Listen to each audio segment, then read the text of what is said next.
Hello friends, welcome to hello Adhyapak channel. आज हम बात करने वाले हैं एक्सरसाइज 1.4 की। इस एक्सरसाइज में आप सीखेंगे दो चीज़ें, एक इरेशनल और रैशनल नंबर्स पे ऑपरेशंस और दूसरा रैशनलाइजेशन। अब जैसे जैसे ये चीज़ें आती जाएंगी आगे आपको समझ में आएगा। बहुत आसान सी चीज़ है, कोई मुश्किल नहीं है। पहला क्वेश्चन जो आप यहाँ पर देख रहे हैं वो है classify the following numbers as rational और इरेशनल। यहाँ पर आपको कुछ नंबर्स दिए गए हैं, आपको बताना है ये रैशनल है या इरेशनल। तो ध्यान रखिए कि अगर ये कंप्लीटली जो इरेशनल नंबर है ये इरेज हो जाएगा तो आपका नंबर रैशनल बचेगा, लेकिन अगर उसका कोई भी पार्ट बच जाएगा पीछे तो फिर वो इरेशनल ही हो जाएगा। जैसे फर्स्ट पार्ट पे आप देखिए, यहाँ पर है 2 - √5। अब √5 जो है इरेशनल नंबर है, आप इस 2 में से इसको माइनस करोगे तो पीछे जो बचेगा वो भी इरेशनल नंबर ही बचेगा। अभी आप इसको सॉल्व करेंगे, कभी ना खत्म होने वाला नॉन टर्मिनेटिंग और नॉन रिपीटिंग एक नंबर आएगा। ठीक है, नॉन टर्मिनेटिंग नॉन रिपीटिंग, और उसको अगर आप 2 में से माइनस करोगे तो जो आंसर आएगा वो भी नॉन टर्मिनेटिंग और नॉन रिपीटिंग ही होगा, तो वो इरेशनल नंबर ही होगा। तो जहां तक इस फर्स्ट वाले की बात है तो ये इरेशनल है।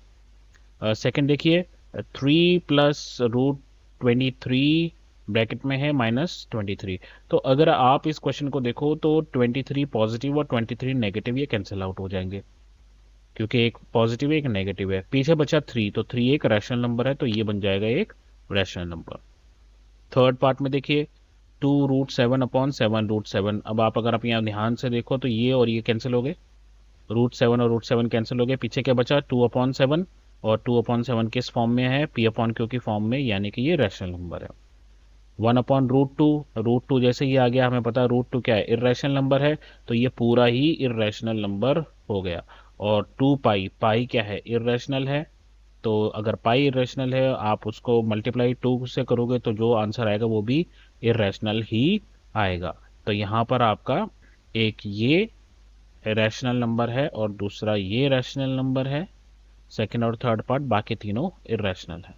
ओके, नेक्स्ट देखिए क्या है, simplify each of the following expression. कुछ नहीं, इसको सिंप्लीफाई करना है। 3 + √3 है ब्रैकेट में और यहाँ 2 + √2 है।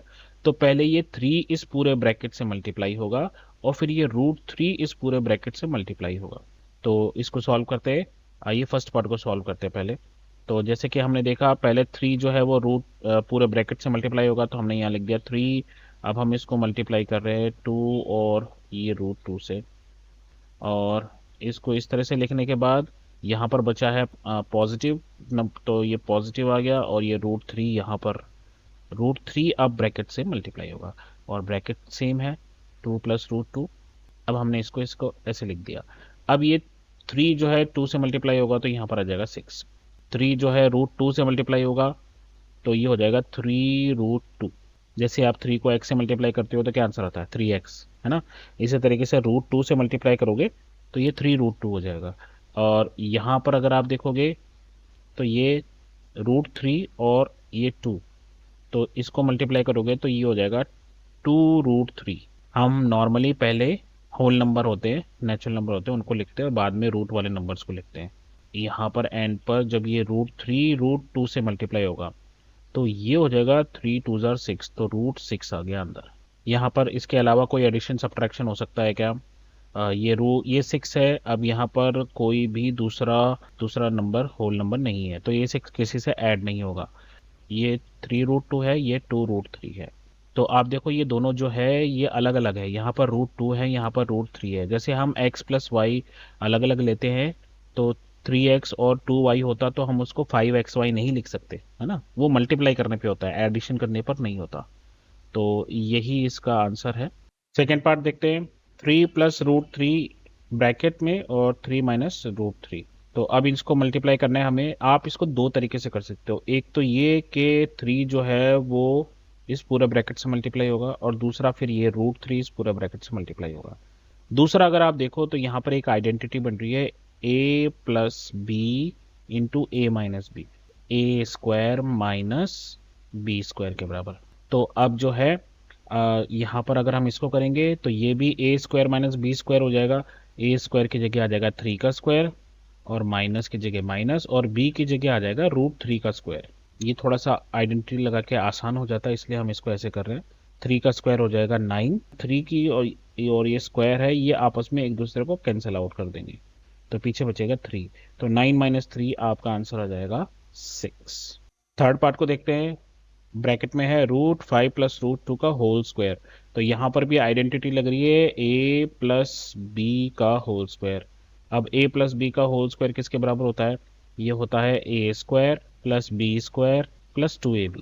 तो हम इसी आइडेंटिटी का इस्तेमाल करेंगे, और इसी आइडेंटिटी का इस्तेमाल करके यहाँ पर a की जगह आ जाएगा √5 और b की जगह आ जाएगा √2। तो जब हम इसको एक्सपैंड करेंगे तो यहाँ पर आ जाएगा ये √5 का स्क्वायर और प्लस 2, और ए बी का मल्टीप्लाई का मतलब हो गया √5 और √2 मल्टीप्लाई हो रहे, और प्लस बी स्क्वायर का मतलब हो गया √2 का स्क्वायर। तो अभी हमने देखा कि जो स्क्वायर है और रूट है वो एक दूसरे को सांप और नेवला है, तो ये एक दूसरे को कट आउट कर देंगे, ठीक है, कैंसिल आउट कर देंगे।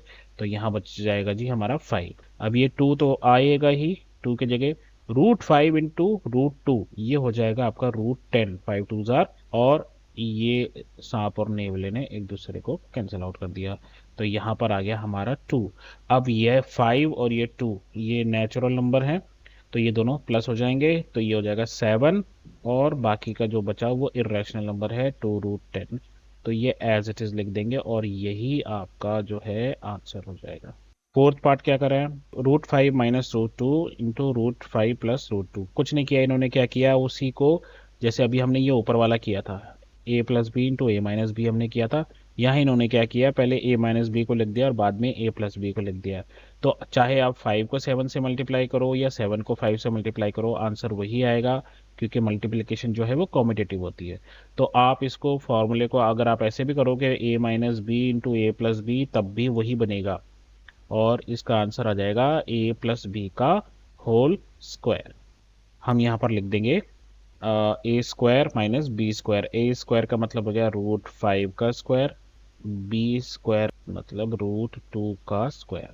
अब ये रूट और स्क्वायर कैंसिल, तो यहाँ बचा 5, ये रूट और 2 कैंसिल, तो यहाँ बचा 2, और 5 में से 2 गए तो पीछे बचा आपका 3। यही आपका answer. Third is, recall pi is defined as the ratio of the circumference say c of a circle to its diameter d। इसका मतलब ये है that is pi is equals to c upon d। ये इन्होंने एक ratio दे रखा है कि पाई जो है वो हमेशा किसके बराबर होता है? सर्कल का सर्कमफ्रेंस अपॉन उसका डायमीटर, ठीक है। ये पाई की इन्होंने डेफिनेशन दे रखी है। लेकिन यहाँ पर अगर आप देखो तो ये तो पी अपॉन क्यू की फॉर्म में लिख दिया इन्होंने पाई को, और हम जानते हैं कि पाई जो है वो इरेशनल है। तो ये दोनों चीज़ें तो एक दूसरे को कॉन्ट्राडिक्ट कर रही है, ये तो उल्टा हो रहा है। एक तरफ हम कह रहे हैं कि पाई जो है इरेशनल है, दूसरी तरफ हम पाई को जो है सी अपॉन डी की फॉर्म में लिख रहे हैं, राइट। तो कॉन्ट्राडिक्शन कैसे रिजॉल्व करोगे? तो पहली बात तो कोई कॉन्ट्राडिक्शन यहाँ पर है ही नहीं। हमें पता है कि पाई जो है वो एक इरेशनल नंबर है। इरेशनल नंबर को हम स्मॉल एस से शो करते हैं, इसलिए मैंने यहाँ ये लिख रखा है। तो पाई एक इरेशनल नंबर है। वो तो क्या है कि हम अपनी सहूलियत के लिए, अपने आराम के लिए, कैलकुलेशन पर्पस के लिए कई बार हम इसको 22/7 ले लेते हैं, ठीक है, और कई बार हम इसको 3.14 की तरह भी यूज़ करते हैं। लेकिन जो इसकी एक्चुअल वैल्यू है पाई की, अगर आप इसको डिवाइड करते जाओगे आगे तो आप देखोगे कि एक जो इसकी वैल्यू है वो नॉन टर्मिनेटिंग है और नॉन रिपीटिंग है। ना तो कभी ख़त्म होगा और ना ही कभी रिपीट होगा, बस चलता ही जाएगा। तो हर बार अगर हमें पाई की वैल्यू निकालनी पड़ी तो हम ऐसा नंबर क्यों लिखेंगे जो कभी ख़त्म ही ना हो और कभी रिपीट ही ना हो। तो इसीलिए हम अपनी कैलकुलेशन के आराम के लिए हम उसको 22/7 या 3.14 की तरह यूज़ करते हैं, जबकि पाई जो है वो इरेशनल नंबर है, वो रैशनल नंबर। फोर्थ क्वेश्चन बड़ा इंटरेस्टिंग है। Represent √9.3 on a number line. आपको एक नंबर लाइन के ऊपर √9.3 एक डेसिमल नंबर का रूट जो है उसको नंबर लाइन पे शो करना है। तो ये जितना इंटरेस्टिंग लग रहा है उतना ही इंटरेस्टिंग करने में है, कोई मुसीबत नहीं है, कोई दिक्कत नहीं है। देखिए सबसे पहले आप क्या करेंगे, एक 9.3 सेंटीमीटर की एक लाइन ड्रॉ करेंगे। तो एक 9.3 सेंटीमीटर की मैंने लाइन ड्रॉ कर ली। इसको मैंने पॉइंट का नाम दे दिया ए, इसको मैं दे देता हूँ बी। अब ये कितनी है 9.3। अब मैं क्या करूँगा, इस बी से एक 1 सेंटीमीटर की लाइन, 1 यूनिट की लाइन और लाइन सेगमेंट और खींचूंगा। तो जैसे ये आ गया 1 सेंटीमीटर और मान लीजिए, इसको मैं नाम दे देता हूँ सी। चलिए, अब मैं क्या करूँगा, अब मैं ढूंढूंगा ए सी का सेंटर, यानी एसी जो लाइन सेगमेंट मैंने अभी बनाई है 9.3 और 110.3 की, इसका सेंटर पॉइंट ढूंढने की कोशिश करूंगा। तो इसका सेंटर पॉइंट कैसे मिलेगा मुझे, किसी भी लाइन का परपेंडिकुलर बाइसेक्टर अगर हम निकालते हैं तो उसका हम सेंटर ढूंढ लेते हैं। तो हम क्या करेंगे, अपने कंपास को यहाँ पर रखेंगे ए पे, और एक आर्क ऊपर एक आर्क नीचे, है ना। फिर उसको सी पे रखेंगे, एक आर्क ऊपर एक आर्क नीचे। तो हम सपोज करते हैं कि ये वो जगह है जो हमारा सेंटर बनेगा, और इसको हम नाम दे देते हैं ओ। चलिए आगे बढ़ते हैं। अब क्या करना है आपको, इस ओ सेंटर से आपको एक सेमी सर्कल ड्रॉ करना है ए सी। तो आप क्या करेंगे, ओ पे कंपास रखेंगे और ओ ए जितना रेडियस खोलेंगे, और फिर आप एक सेमी सर्कल ड्रॉ कर देंगे जी ऐसे। अब आप क्या करेंगे, सेमी सर्कल ड्रॉ करने के बाद ये जो बी है, यहाँ पर आप एक 90 डिग्री का एक परपेंडिकुलर ड्रॉ कर दें। ओके, ये 90 डिग्री का होगा, ध्यान रखना। बस यही आपका काम था। अब आप क्या करोगे, ये आपकी नंबर लाइन हो गई आगे। अब आप क्या करोगे, बी पर अपना कंपास रख के और इतना खोलोगे अपने कंपास को, इतना। ये आपका, इस पॉइंट को आप मान लीजिए जैसे कि ये पी है। तो आप बीपी जितना कंपास को ओपन करके और फिर आप एक आर्क लगाओगे, और ये आर्क जहां भी इंटरसेक्ट करेगी आपके नंबर लाइन को, वही पॉइंट होगा आपका √9.3। इसके आपको स्टेप्स ऑफ कंस्ट्रक्शंस भी लिखने हैं, जैसे जैसे हम बताते गए। Draw a b, then draw b c 1 unit with o a centre, draw semi circle through b, draw perpendicular b p with B a center and radius BP, draw an arc intersecting the number line at point say T. So this point T is actually your under root 9.3. Fifth question. अब सवाल आता है rationalization का। Rationalise the denominator of the following. तो अब समझिए rationalisation क्या होता है, डिनोमिनेटर को रैशनलाइज करना क्या होता है। इसका बेसिक मतलब सिर्फ इतना ही है कि हमारे डिनोमिनेटर है उसमें कोई भी इरेशनल नंबर बचना नहीं चाहिए। तो उसके लिए हम क्या करते हैं, हम इसको ऐसे नंबर से मल्टीप्लाई करते हैं कि जो इरेशनल नंबर डिनोमिनेटर में है वो खत्म हो जाए। कैसे, अगर जैसे सिंगल नंबर है तब तो कोई मुसीबत ही नहीं है।